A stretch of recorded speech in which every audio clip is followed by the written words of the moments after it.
Alright, welcome back for another round of Algebra 2. This is section 1.3 we're talking about today. It'll be solving equations, and that's what we're going to talk about today. Alright, first of all, let's take a look at our objectives for this section. First of all, we want to be able to translate verbal expressions into algebraic expressions and equations, and vice versa. And number two, we want to be able to solve equations using the properties of equality. Okay, so let's take a look at some of these things. Alright, first of all, some definitions here. Verbal expression, I mentioned that just a second ago. Basically all that is you're just taking words to describe an algebraic expression. Here's an example: the sum of a number and 3. That would be, if you wanted to write this as a algebraic expression, you would write it as what? X plus 3. As we've talked about before, the sum means addition. Difference would be subtraction. Quotient is division, and product is multiplication. So those are some of the words that will be used in there. And then an algebraic expression, as we just talked about, that will contain at least one variable. Notice, though, in the examples here, a, x plus 5, 3y minus 2z, there's no equal sign in there.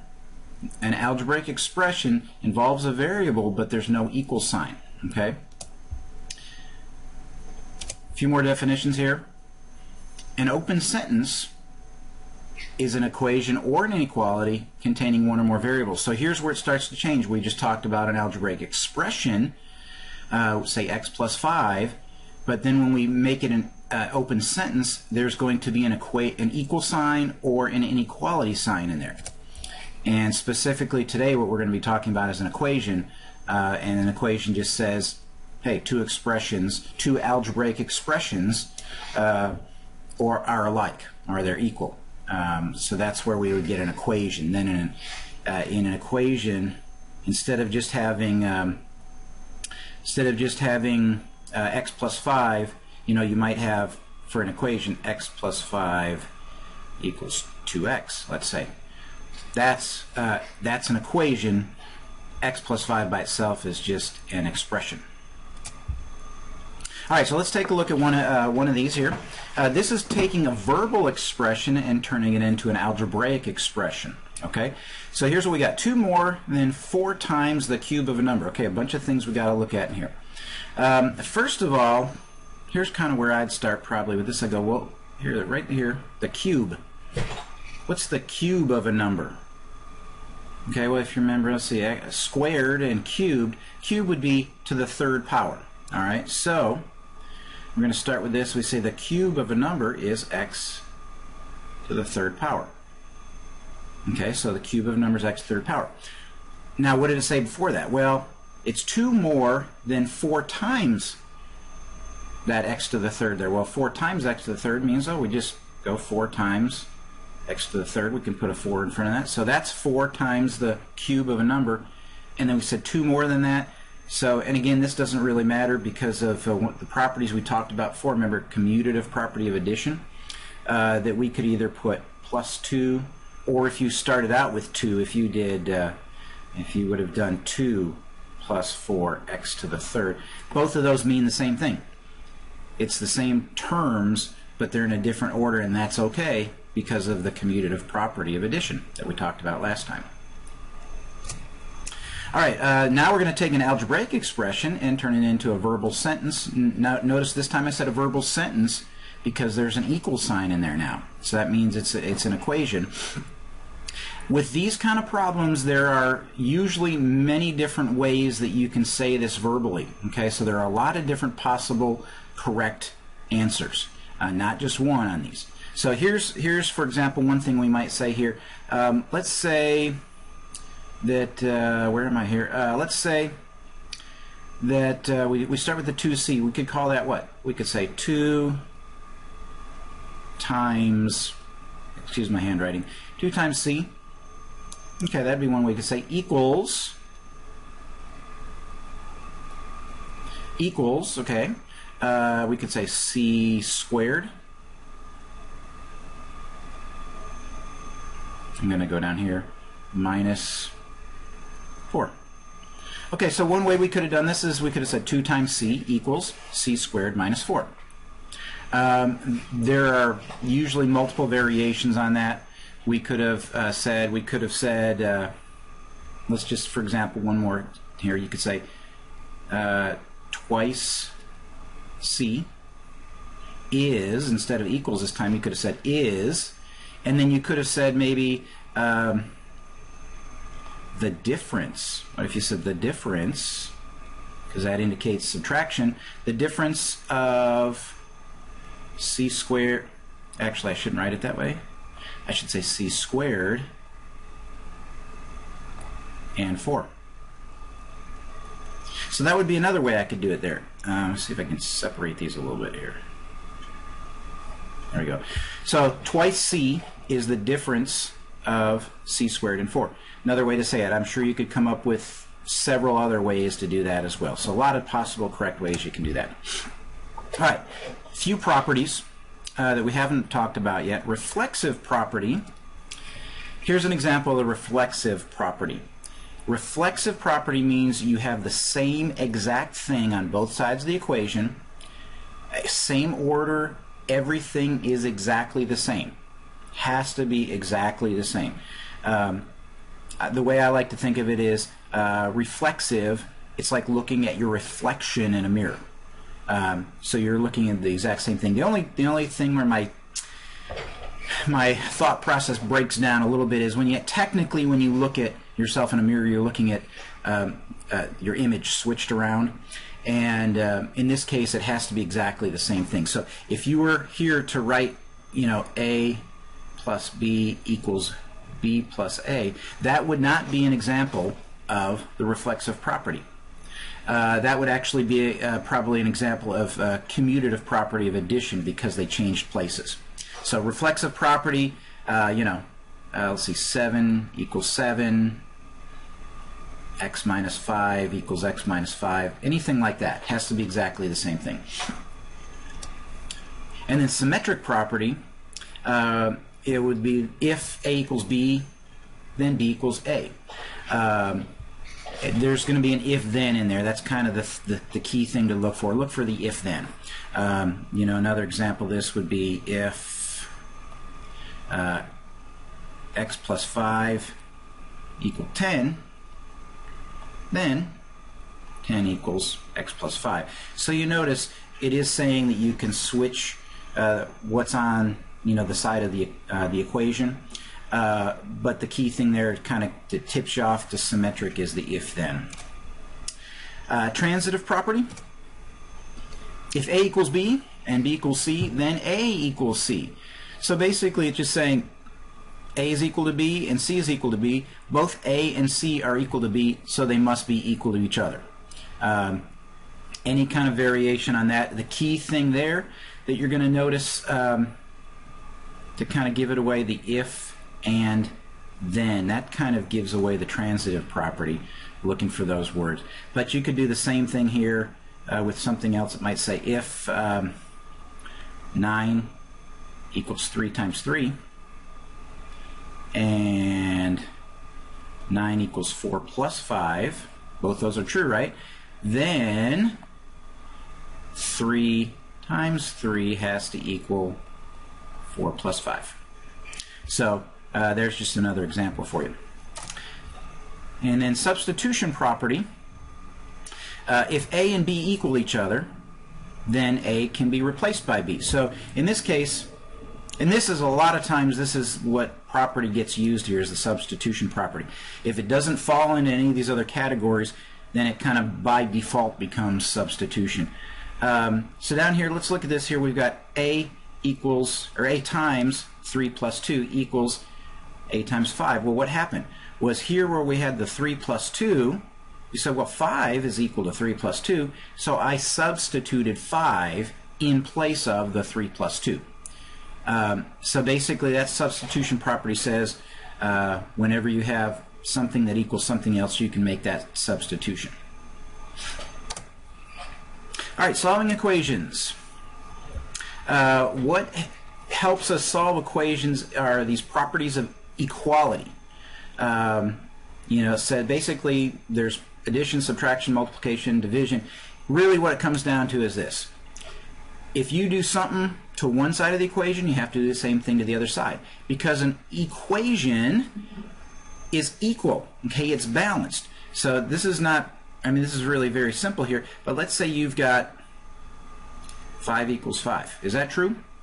Of course it's true. All right, what if I decided I wanted to take 2 away from this side? So now it's 3. What's gonna make this 5 become 3 so that they can still equal? I'm gonna have to subtract 2 as well. So now I still have something that's equal on both sides. So that works for addition, subtraction, multiplication, division. That's the basis for being able to solve equations. So here are the steps, kind of some general steps to look out for. First of all, you want to simplify each side. If you can combine like terms, if you can do the distributive property, you're going to do that first, typically when you're solving equations. Then when you're going through this and trying to solve it, basically you're trying to isolate the variable, which means get x by itself. Okay, that's your goal. You want to get x equals something. That's what you're trying to do. And how do you get x by itself? Basically just undo everything that's been done to x. Okay. So if 3 has been added to x, you have to take 3 away. So that's what I say there. Use the opposite operation. If something's been added, you have to subtract it. If something's been subtracted, you have to add it. If something's been multiplied, you have to divide it. Those are all opposite operations. And typically, addition and subtraction you're going to do first, and then you're going to do multiplication and division second. You can possibly kind of get around that, but it actually makes the equation a lot harder to solve, more difficult a lot of times. So I would try to stick with that. All right, a couple examples here of a one-step equation. All right, first of all, very simple equation. Okay, one step. You look at this, you say, hey, here I've got an n, right? What's been done to the n? Well, 5 has been taken away from the n. So if 5's been taken away from the n, what do I have to do? I have to add 5 back in so that it kind of cancels that out. Now I just have n by itself. Well, if I added 5 to that side, I also have to add 5 to this side. So what I end up with then is what? N equals 12. Okay, that's my answer there. Okay, very simple. I just added 5 to both sides. Let's look at another example. 3x equals 18. Okay, what's been done to x this time? It's been multiplied by 3. So if it's been multiplied by 3, to get it back to x, I have to divide by 3. Okay, 3 divided by 3 is 1. So that means when I cross those out, I'm left with just an x on that side of the equation. And if I do it to the left side, I also have to do it to the right side. 18 divided by 3 is 6. And so in this case, x is equal to 6. Remember too, you can always go back in and check these. You know, here on this first one here, I found that n equaled 12. If I put 12 back in for n up here, 12 minus 5, does that equal 7? Yeah, it equals 7. So, you know, you stick this 6 here, stick that back in for x, is 3 times 6, does that equal 18?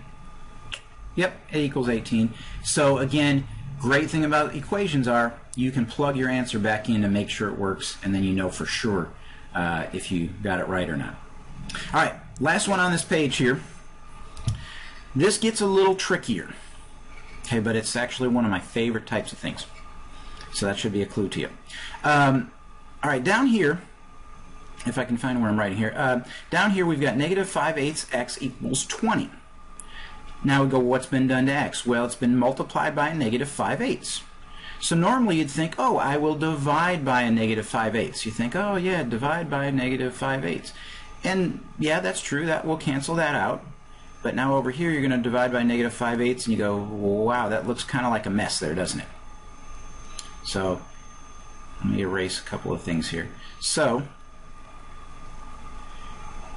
try to get rid of this so I can kind of start over. Alright, so let's start over on this one. Oops. I don't know if I got it there or not. So what I'm going to do here is, instead of dividing by -5/8, I am going to multiply by the reciprocal. Same as we talked about before. If I multiply by -8/5, -8/5, when you multiply, is the same thing as dividing by -5/8. So what happens here? You know, the way I've written it out here, what happens? This 5 and this 5 and this 5 cancel each other out. The 8 and the 8 cancel each other out, and negative times a negative is a positive, so they cancel. All that stuff canceled out and just leave me with an x. Just like before, I have to make sure I do the same thing on the other side. And I can, again, kind of do some cross-canceling here. Think of this as 20/1. And then that 5 will cancel down to 1. This will cancel to 4. And then what I've got left, 4 times -8 is -32. So that's what you can do on something like that. So don't get freaked out by the fractions. All right, multi-step equation. A couple of them here that we're going to look at. First one, kind of your basic multi-step equation. Notice there's nothing we can simplify on this side, so we're just going to start solving it. What's been done to y? 6 has been taken away from it, but also it's been multiplied by 3. Remember what I said before, typically we're going to want to do the addition and subtraction first. So here we're going to add 6, add 6. So now I have 3y equals 15. Then I'm going to do the division, so then I divide by 3, and we can see here that y equals 5. Again, if you plug it back in there, 5 times 3 is 15. And then 15 minus 6 equals 9, and so that checks out. The second one here on this slide is a little bit more complicated. We have to do some simplifying here first, right? So let's distribute that 5 first of all. 5 times x is 5x. 5 times 3 is 15. We also can distribute this 2 here, so 2 times 1 is 2. And 2 times a negative x is minus 2x, and that all equals -14. So I've distributed first, but I do have some like terms that I can also get together there. I notice I have a 5x here minus 2x, so together 5x minus 2x is 3x. So I've combined those two like terms, and then I also have 15 and 2, which is 17, and that equals 14. Now the equation is like what we just did up here. And so I'm going to subtract 17. I'm going to go over the side here. 3x equals a -3. And then the last step is divide by 3. So x equals a -1. Again, if you wanted to, you could plug that -1 back in to check it. When you plug it back in, you're going to plug it in for both x's. Okay? So in the equation, if you get x equals -1, that means every x in there is going to be -1. You have to plug that -1 in wherever there's an x, then see if it works out. And it should in this case. All right, last thing we're going to talk about here is solving for a variable. All right, so now don't let this throw you off. Don't look at this and go, oh, look, there's variables all over the place. This is crazy. What do I do? Okay, relax. It's okay. When we take a look at this, something like this, it'll tell you solve for m, or down here, solve for b sub 2.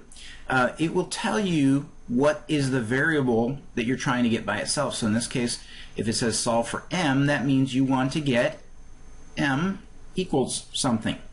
Okay, so that's your variable. You're going to pretend like the y, the x, and the b are just numbers.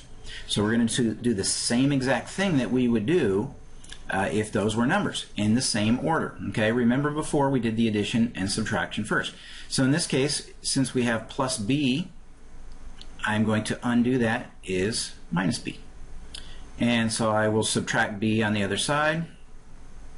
Now on this side I have y minus b equals mx. And since, again, I'm trying to get m by itself, that means I want to get rid of the x. How do I get rid of the x? Well, what's been done to the m? It's been multiplied by x, so I divide by x. That'll cancel out this x. As long as I do the same thing to the other side, like we said before, then you're okay. And so in the end here, what you end up with is m equals y minus b all over x. That's an x there. And so that would be your answer. Notice it doesn't say m equals 7 or m equals a negative 15. What you have there is m equals y minus b over x. You just move the variables around to get m by itself. All right. Sorry about that. My neighbor was just returning my axe. So let's finish this off now. We're solving for b sub 2. All right, so again, what that means is we want to get b sub 2 by itself. Now this one's a little bit trickier because of the parentheses and the 1/2 h, all that stuff going on there. If you wanted to, you could take this 1/2 h and distribute it to both of the b's and then work at getting that b sub 2 by itself. It's going to be a little bit trickier and a little harder, so kind of a little shortcut here, a trick or a tip that I can give you is, what I would do is I'd look at this 1/2 and I say I'm going to get rid of that first before I even distribute it to the parentheses. Okay, as long as I can legally get rid of it before I distribute it, it's okay. It's not going to cause me any problems after that. So remember in the last slide here we had a negative 5/8. How did we get rid of it when it was negative 5/8 times a variable? Remember? Multiply by the reciprocal. So what are we going to do here? Okay, I think I heard you saying it. All right, so what we're going to do is times 2 over 1. And that way these 2's will cancel out as long as you multiply by 2 on this side as well. So now what do we have? We have 2a equals h times b1 plus b2.